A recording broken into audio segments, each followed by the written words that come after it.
Hello বন্ধুরা, তোমরা সবাই কেমন আছো? আশা করি ভালো আছো। আমি ভালো আছি। এটা একটা রিসেপশনের সাথে গিয়েছিলাম, ডায়মন্ড সিটি। তো গ্লাস সাথে হাতে গিয়েছি, দেয়নি এটা কেন? অনেকটাই বেলা হয়ে গিয়েছিল, 3টের সময়। সেদিনে পরপর দুটো ছিল, একটা পার্টি মেকআপ ছিল এর আগে।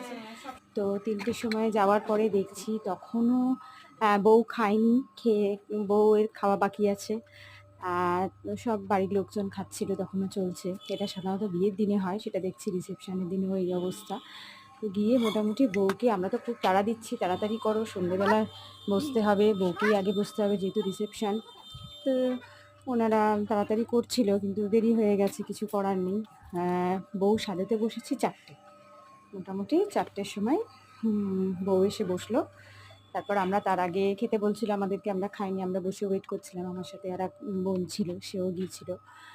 তো গিয়ে বসে আমরা ওয়েট করার পরে 4টের সময় ব্রাইড এলো। আসার পরে শুরু করলাম। আমরা কি করব ভেবে পাচ্ছি না, এতটা কম সময়, 2 ঘন্টার মধ্যে বললো 6টার মধ্যে রেডি করে বসতে হবে এবং ভালো করে করতে হবে। কারণ আগের দিন ব্রাইডালটা যেটা করেছিল সেটা মানে বউয়ের বাপের বাড়ি থেকে, সেটা একটু সাদামাটা হয়েছে, স্পেশালি বরের পছন্দ হয়নি।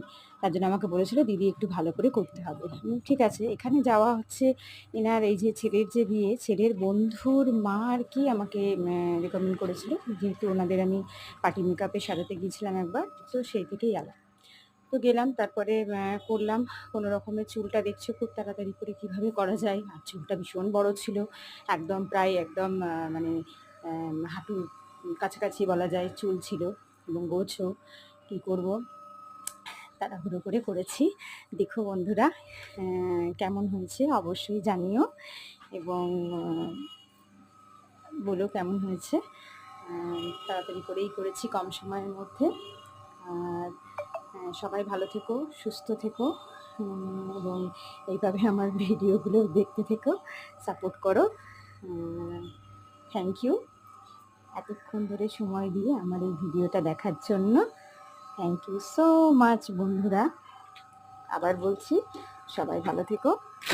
আর এখন এই যেহেতু দুপুরবেলায় ভিডিওটা ছাড়লাম আর কি, এডিট করছি, এই সময় ছাড়লাম, তাই সকলকে, সকল বন্ধুকে আমার তরফ থেকে শুভ দুপুর।